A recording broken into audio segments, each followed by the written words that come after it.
Welcome to my YouTube channel. నా పేరు PV Ramana. మీరు చూస్తున్నారు honey competitive circle YouTube channel. So ఈరోజు మనం తెలుసుకున్న టాపిక్ ఏంటంటే కుటుంబం, అంటే ఫ్యామిలీ గురించి మనం ఇప్పుడు తెలుసుకుందాం.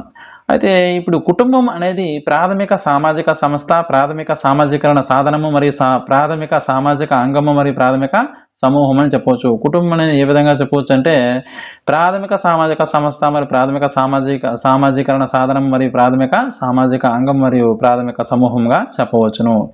మరి కుటుంబానికి సభ్యత్వం ఏ విధంగా లభిస్తుంది అంటే వివాహం ద్వారా కానీ, రక్త సంబంధం ద్వారా కానీ, దత్తత ద్వారా కానీ కుటుంబానికి సభ్యత్వం అనేది లభిస్తుంది.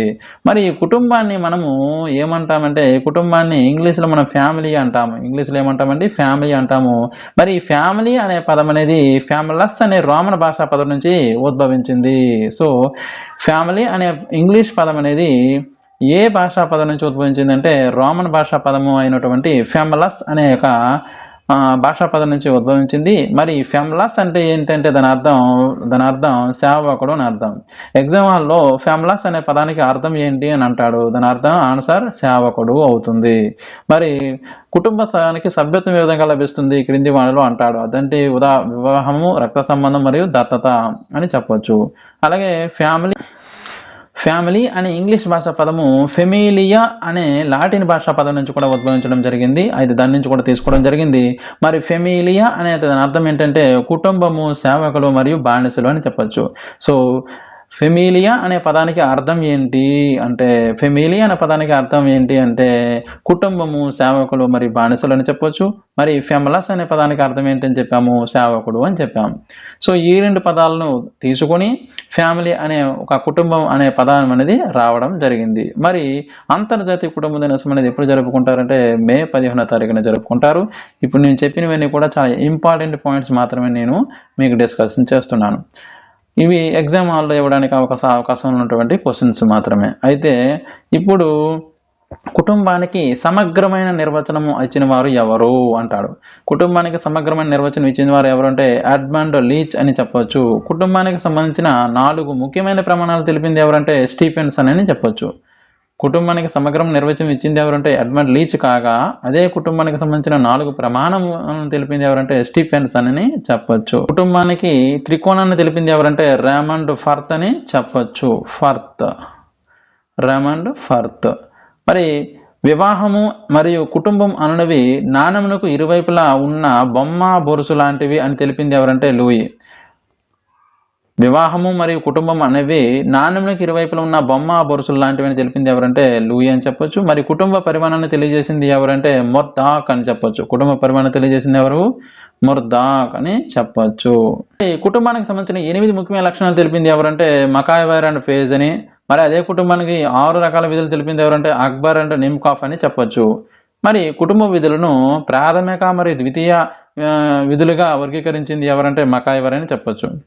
మరి భారతదేశంలో అధిక శాతం కుటుంబాలు ఏక వివాహ కుటుంబాలు మాత్రమే అని చెప్పొచ్చు.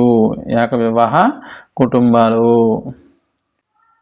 బహుభార్యత కుటుంబాలు అధికంగా చుక్సీలు మరియు కెప్పిజీలు మరియు బైగాలు మరియు లసులలో ఎక్కువగా కనిపిస్తాయి. బహుభార్యత కుటుంబాలు అధికంగా చుక్సీలు, కెప్పిజీలు మరియు బైగాలు లసులలో కనిపిస్తాయి.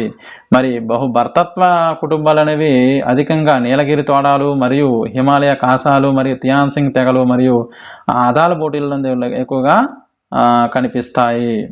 అలాగే భారతదేశంలో అధిక శాతం కుటుంబాలు పితృవంశీయ కుటుంబాలనే చెప్పవచ్చు.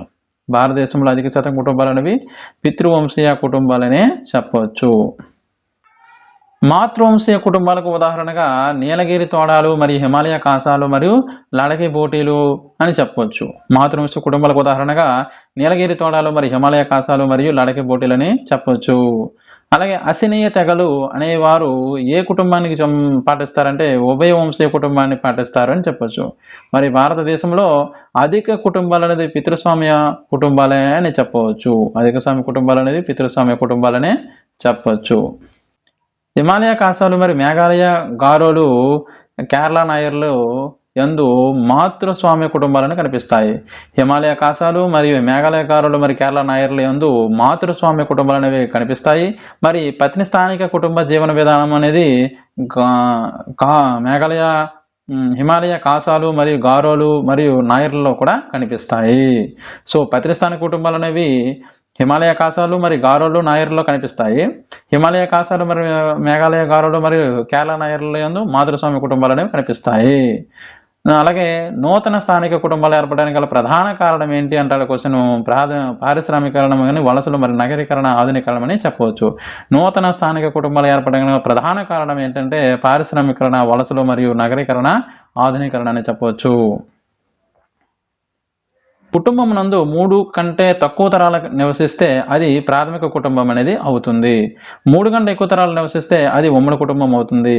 మరి ఉమ్మడి కుటుంబాన్ని గ్రేట్ హోమ్ అని పిలిచింది ఎవరంటే హెన్రీ మెయిన్ అని చెప్పొచ్చు. ఉమ్మడి కుటుంబాన్ని గ్రేట్ హోమ్ అని చెప్పింది హెన్రీ మెయిన్ అయితే, అదే ఉమ్మడి కుటుంబాన్ని జాయింట్ స్టాక్ కంపెనీ అని పిలిచింది ఎవరంటే మెల్లీ అని చెప్పొచ్చు. సో ఉమ్మడి కుటుంబాన్ని గ్రేట్ హోమ్ పిలిచింది హెన్రీ మెయిన్ అయితే, ఉమ్మడి కుటుంబాన్ని జాయింట్ స్టాక్ కంపెనీగా పిలిచింది ఎవరంటే మెల్లీ అని చెప్పొచ్చు. నెక్స్ట్, సంపీడత్వము అన్నది ఉమ్మడి కుటుంబం యొక్క ప్రాథమిక లక్షణం అని తెలిపింది ఎవరంటే మెమోరియా. సో ఉమ్మడి కుటుంబం సంపీడత్వం అనేది ఉమ్మడి కుటుంబం యొక్క ప్రాథమిక లక్షణం అని తెలిపింది ఎవరంటే మెమోరియా అని చెప్పొచ్చు.